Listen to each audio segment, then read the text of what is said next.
skipped my sister's wedding after she neglected my high school graduation, causing family drama and angering everyone. I, 23 meters, am one of 7 kids. There's Lydia, 31F, Josh, 28 meters, Leo, 25 meters, me, then Aaron, 21F, Nadia, 18F, and the surprise child Lexi, 4F. With that many siblings, it's easy to get lost in the crowd. Some of us have our positions, so to speak. Lydia's the oldest, Lexi's the baby, I have a kid, yes, that's my descriptor. Gave us a grandchild. Erin is the golden child. She was the last planned child, the one supposed to tie up our family. She was born premature, so I understand that my parents coddled her to an extent, but it's more than that now. Erin's getting married and recently told us that she's brought the date forward due to a cancellation. No big deal, it just means they're getting married sooner. But the new date lands on the date of Nadia's HS graduation. Erin was sympathetic, but said she's already committed to the date. They've printed the invitations. My parents normally go overboard on our HS grads, but they said that they just have to miss Nadia's. We were all sympathetic, but it wasn't intentional. Or so I thought. But Nadia later told me and Leo that she was there when Erin got the call about the cancellation and told Erin that she was graduating that day, but Erin just laughed and accepted the date anyway. This, as much as I hate to admit it, sounds like a very Erin thing to do. She booked her engagement part for the night of Nadia's 18th birthday. Luckily, she wasn't celebrating until the weekend. She announced her engagement at my oldest sister's wedding anniversary. Everything is about her. I confronted Erin about this, and she said that Nadia's HS graduation didn't matter. She wanted to get married to the love of her life sooner, and our family had been to plenty of HS graduations at this point, anyway. She said something like, "We still have Lexi." But here's what gets me the most, Nadia's been looking forward to this for so long. She's watched all of us graduate and have these huge celebrations thrown by our parents. I asked Nadia what she wanted, and she said she wanted to have her day. So, I told my family that me and Nadia won't be attending the wedding. Leo has also dropped out. Everyone's angry. Erin's furious, and I didn't make it better by telling her that I could watch our other siblings get married, since it's all the same in her eyes. Mom's trying to convince me to come to the wedding because graduation isn't as important, but I feel like if I don't do this then it sets a precedent in Nadia's life that she's always going to mean less than Erin. I've had messages calling me an asshole, an idiot, etc. They're telling me to step up and be a good brother, but that's what I'm doing. My son is supposed to be ring bearer, but with how my family is reacting, I'm considering pulling him out of the wedding, too. My dad's told Nadia he'll take her to dinner after the wedding. Nadia's currently staying with me because mom won't stop cornering her. Ida? Update 1. Last Friday, Leo and I went to speak to our parents and Erin. I wanted to tell them that I'd be pulling my son from the wedding. Our older siblings ended up turning up as well, so it was us 4 standing up for Nadia. Leo had spoken to them the night before, and helped them see things more clearly from Nadia's eyes. Apparently, it didn't sink in with them that Erin chose the date intentionally. There was a lot of yelling. Erin accused me of trying to sabotage her wedding. Our parents tried to convince me to let them take my son to the wedding, but I stood my ground. I felt a lot stronger with my older siblings with me. There's only 2 years between me and Erin after all. I'm not much of an older brother. Luckily, Lydia was there. Her words carry more weight as the eldest, and she didn't give Erin or my parents room to argue as she told them that Erin chose the date intentionally, admitted as much in front of me and Leo, and that this was normal behavior for her. Lydia told them that if they continued to favor Erin so blatantly, the rest of us would go no contact, and Lexi would likely follow in the future. Our dad started yelling. Not at us, but at Erin, surprisingly. I've never seen him so angry before, and to see it directed at Erin was shocking. Our mom asked us to leave. We didn't hear from anyone on that side until Monday when Erin's fiancé George asked to meet us at our parents'. He apologized to Nadia. He didn't know that the wedding and graduation overlapped, nor did he know that it was something Erin did on purpose. Our dad was the one to tell him. What followed was a long talk between us, during which we all aired our grievances. I told our parents that we all felt that they valued Erin more. That none of us mattered to them compared to her. Her artwork always went up on the fridge, ours always went in the drawer. I told them that, as a parent, I could never imagine treating my child like that. Erin tried to argue. She tried to tell us that we were trying to turn her into a bad guy, trying to turn our parents against her, trying to sabotage her wedding. Our mom told her to be quiet, that it was our time to talk. George stepped in to tell us that he didn't expect us to attend the wedding, but we were welcome to attend the reception. He went so far as to say that he wished he could have canceled the wedding altogether, but it had only cost him more money that he'd spent by bringing it forward. Mom's willingness to hear us out lasted less than 24 hours. By Tuesday, she was begging us to reconsider. Apparently our feelings meant nothing in the face of Erin's dire stress and the fact that people would be questioning our absence on the big day. I haven't spoken to my mom since, but I did ask my dad to bring my some of Nadia's things because she is going to be staying with me full time. We have officially gone no contact with our mother. Dad took Gia out for an early graduation celebration on Wednesday. They had a daddy-daughter date that I think she really needed. He apologized for a lot of things and told her he wanted to do the same with the rest of us. But Wednesday was about her. I'm happy she got that one-on-one time with him. She was happy coming home to me. In our sibling group chat, she said that she really thinks Dad is going to try to mend bridges with us, even if Mom won't. Dad also turned up early yesterday morning, I'm talking 6:30 a.m., to give Nadia flowers. He told her that he was proud of her. George even called while he was getting ready for his big day to congratulate Nadia, which I really appreciated. We didn't hear from Mom or Aaron. Our paternal grandma ended up coming to the graduation with us. It was a great day. Like, a really great day. We didn't think about the wedding, didn't think about Aaron. We just had fun together. My son got to wear his aunt's cap and gown and nearly drowned in the fabric. Our grandma tried on the cap, too. We took photos and sent them to our dad, who posted them in a Facebook post he wrote to congratulate both Aaron on her wedding and Nadia on her graduation, and we laughed about how it must have pissed off our newly wedded sister. We went out for dinner and we, as siblings, gifted Nadia money for a week away with her best friend, which somebody suggested in a comment on the initial post. I texted George my congratulations. Despite everything, I do hope he and Aaron are happy together. While she might not love us, I don't doubt that Aaron loves him. Yes, she wants her spotlight and her moment, but I don't think she's marrying him just for that.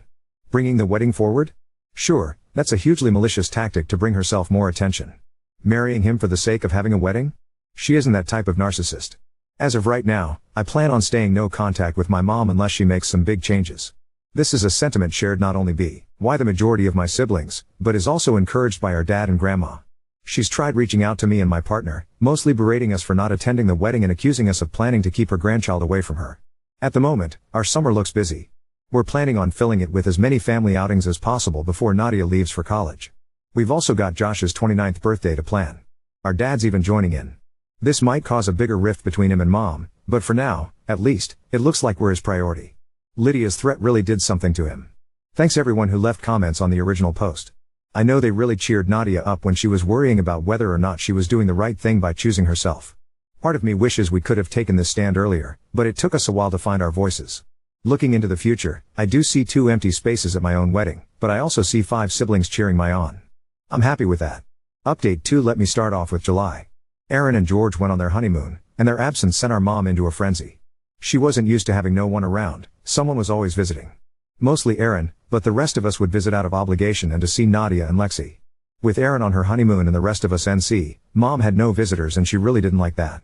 Literally the day after Aaron left, we started getting bombarded with phone calls.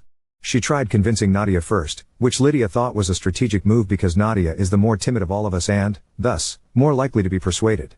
When Nadia turned her down, she turned her sights on the rest of us. We all got identical phone calls with her trying to persuade us to go visit her, to understand her, to see things from Aaron's perspective. She even brought up the circumstances of Aaron's premature birth and how it was a miracle that she was even here. Josh told her to'd better with Lexi. Lydia blocked her number. When the phone calls didn't work, she started turning up at our homes. She continued spewing much of the same shit she had over the phone and before the wedding. She didn't understand what she'd done so wrong, why we were treating her like this. She called me ungrateful and disrespectful. She accused us of harboring unnecessary jealousy towards Aaron and that she loved us all equally. I didn't respond to these comments. I was just trying to prevent her from going inside and saying the same things to Nadia, who was with my partner and son in the living room. Her comments didn't deserve a response, and when she was done I asked her to leave as calmly as I could, but truthfully, I felt a little like crying. But who wouldn't feel shitty with their mom yelling in their face like that, trying to downplay years of pain and calling it unnecessary jealousy? My siblings and I have been let down time and time again by her and our dad ever since Aaron was born. They missed out on so many things over the years, both big and small. But we had one thing. One thing that they never missed, and we were happy with just that one thing, and that was our HS graduations, but they couldn't give that to Nadia. All we had were our HS graduations. They missed Josh's college graduation because Aaron broke her leg. It was an accident, I get that, but they never made it up to him. They never celebrated this huge achievement afterwards, and he just had to grin and bear it. Our mom didn't turn up to my partner's babysitter after making such a huge fuss about it because Aaron didn't want to go and wanted them to get their nails done together instead. But our jealousy is unnecessary? Sorry. I don't know how I managed to stay calm when she was yelling at me, but I did. Asking her to leave made her switch tactics though, and she started calling out for my son, trying to coax him to go to her and telling me that she had a right to see her grandson. My partner stepped in then, because she was seething, and took my place at the door. Mom yelled some more but she left when my partner threatened to call the cops. Mom repeated this song and dance with my older siblings but similarly got nowhere with them. Then came the Facebook posts. Indirect rants about ungrateful people and how shocking it is that some kids could turn against their parents so easily. Erin somehow got involved while on her honeymoon and called Lydia to scold her for being mean to our mom. But as I've said before, Lydia is angry and she's had enough. Whatever she said to Erin prevented her from calling the rest of us. There was then a Facebook post about how much it hurt to be kept from a grandchild. Now, there were no names mentioned, but there is only one grandchild and that is my son. My mom's sister called me. There was yelling. I blocked the number. I know Dad was trying to convince our mom to just leave us alone. He kept apologizing because she just wasn't listening to him.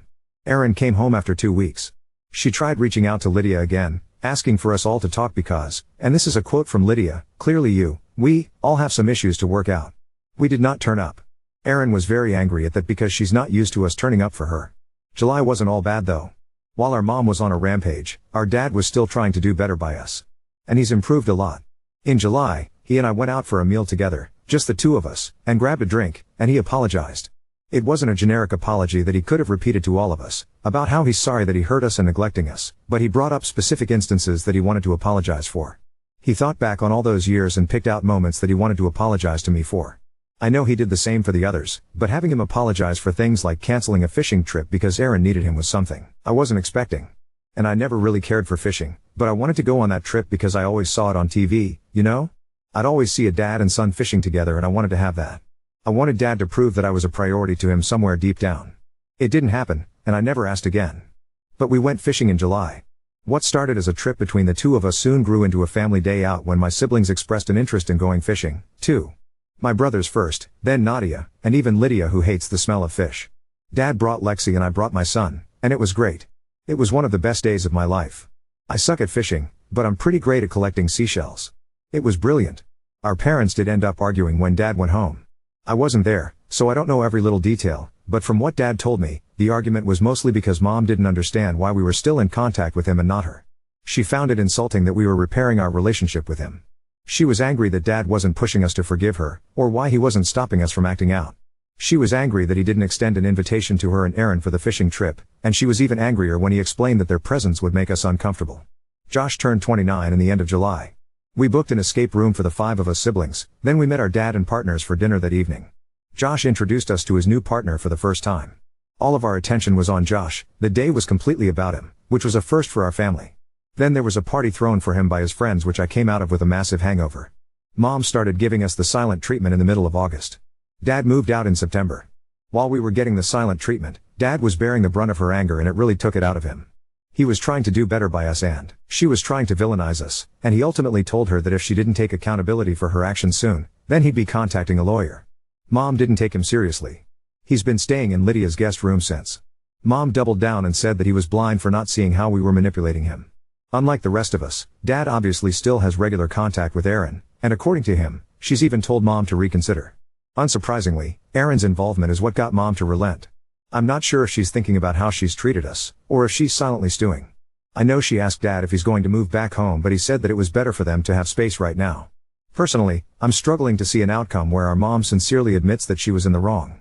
I think she'll say it just to get Dad back home and the rest of us talking to her again. I don't think she'll ever hold us to the same level as Erin. In brighter news, there's officially less than a year left until my own wedding. Currently, there is no place for my mom or Erin. My partner Jade and I are having our fathers wear ties that match me and my groomsmen, something I originally didn't plan to do, but I'm happy with the change. Nadia's settled in at college. She's made some new friends with kids in her classes, and she's enjoying. She's happy. Even though we have an active group chat, she FaceTimes me every few days just to talk. Most of what she says I've already read in the GC, but I'm always willing to listen to her stories again. Nadia never used to talk this much. She looks a lot happier now than she did 5 months ago. Update 3: Mom was silent through Lydia's birthday in October, but made a huge song and dance for Erin's in November. None of us make it a habit to check her social media accounts, and honestly we'd have blocked her if it weren't for Lexi, but Leo sent a screenshot in the group chat about a post she'd made. The post essentially painted Erin as the perfect child, her precious angel, and said how she'd always be proud of her. She didn't even mention Lydia on her page at all during her birthday, but I can't say I'm surprised. Thanksgiving was different, but fun. We all drove out to our paternal grandparents' place a few hours away to spend it with them. Technically, it was supposed to be an in-law year, since Jade and I tend to switch who we spend it with so that neither one of our families were being left out, but she suggested we switch it up this year so that I could be with my siblings on the first big holiday since the fallout.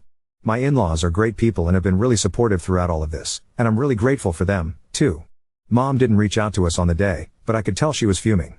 It didn't help that she was being asked questions after Lydia posted a Thanksgiving Day photo that didn't include her or Aaron. In December, she started a group chat with all of us and Dad essentially telling us it was time to stop this petty drama and focus on family.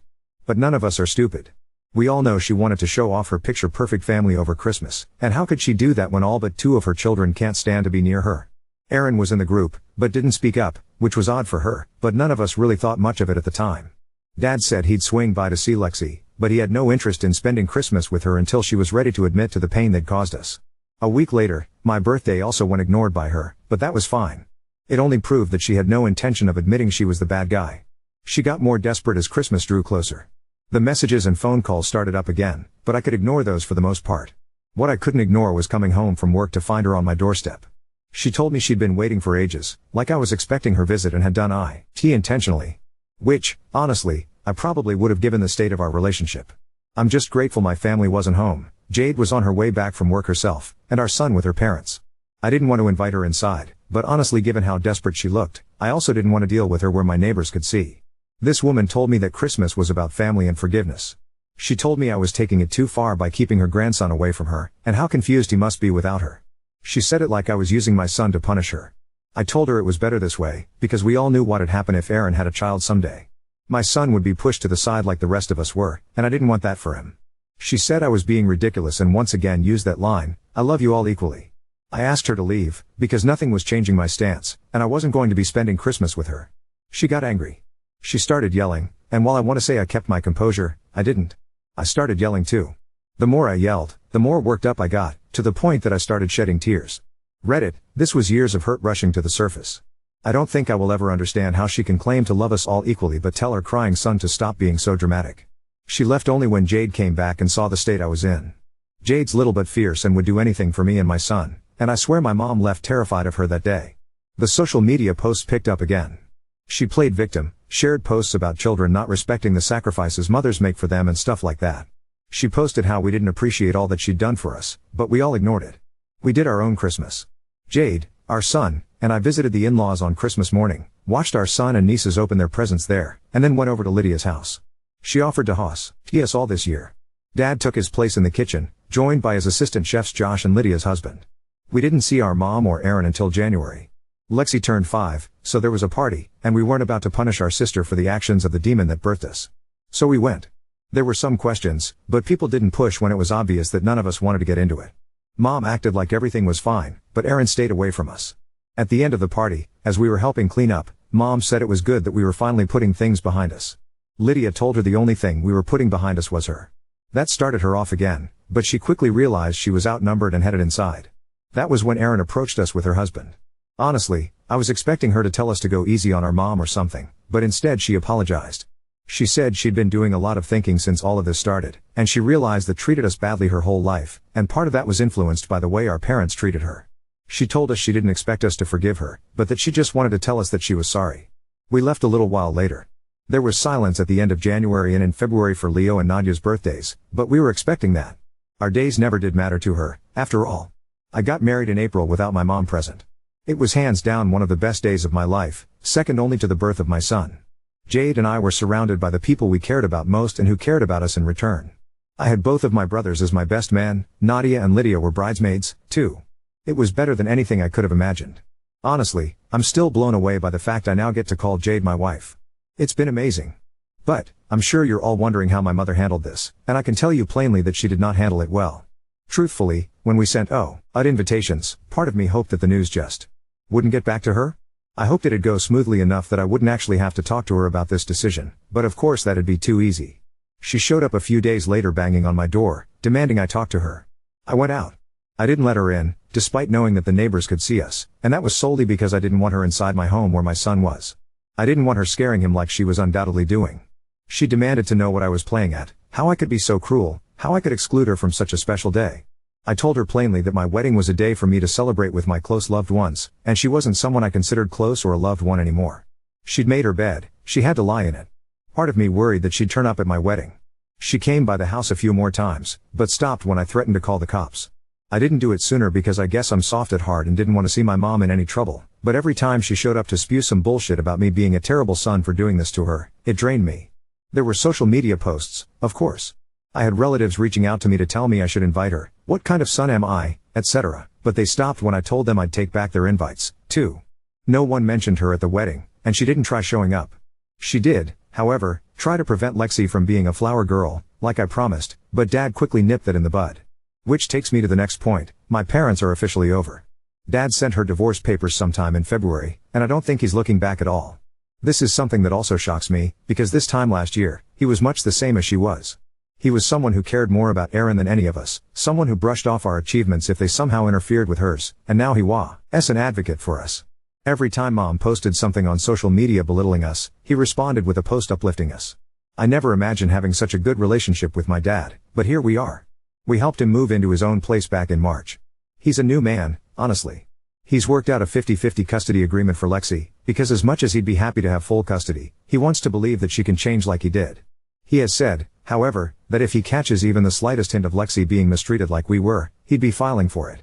In the case of my siblings, life has been going good for them, too. Leo got a raise at work and has adopted a dog that my son is obsessed with, to the point that I think we may need to get a dog ourselves. Ha! Josh and his partner are going strong. He fits right into our family, and I couldn't be happier for Joshua. He's found someone that really cares about him, and I can tell he's in love. Maybe there will be wedding bells there soon? Lexi. Well, Lexi's 5, so there's not really much going on in her life. I think she recently made my dad join her tea party. Quick edit to add, Lexi is obviously aware that things have changed. She's naturally confused about it all. Things changed so much in the space of a year, and I can't imagine what it was like for her living with our parents when Mom was angry all of the time. We've let her know that we'll always be there for her and that we're safe spaces if she needs to talk about her feelings or if she has any questions to ask. We don't want this affecting her more than it already has. Josh is the one who's made headway on that. He works in childcare and has experience in things like this. Dad is thinking about setting up therapy for her. But I'm sure you're all wondering about Nadia and Erin.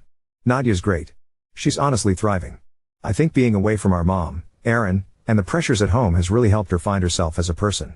She's made new friends, excelling in class, and she's just an overall happier person, which is all I care about. She's happy, I'm happy. She's been invited to move in with my dad, now that he has his own place and enough room for her and Lexi, but she hasn't decided on an answer yet. She's more than welcome to stay here if she wants, but I know that she also wants to be closer with our dad. I'll support her no matter what, and I've told her that she can try it with Dad if she wants, and she can come back if it's too weird for her. Erin is another story. We are no longer NC with her, but we are LC. After her apology at Lexi's party, Leo reached out to see if it was genuine. All of us were pretty stuck on what to do, to be honest. Erin was never someone to bow her head and apologize, but how could we know if it was genuine and not a ploy to get us to forgive our mom or something? Erin asked to speak with us in person when Leo reached out to her, and we agreed because we were curious to see how it'd go. We also agreed that if she tried anything, we would be leaving immediately and would block her again. The meeting happened in mid-January, between Lexi and Leo's birthdays. We met at her place. Erin looked like a nervous wreck, like she hadn't slept all night, and honestly it was really weird because she's normally so put together. Like even when she was throwing tantrums, she looked better than this. We sat down and she started off by apologizing to us again. She said that she was needlessly cruel and unfair to us, especially Nadia, and even apologized for trying to ruin her graduation. She said when we all backed out of our wedding, she was confused and hurt because none of us had said no to her before.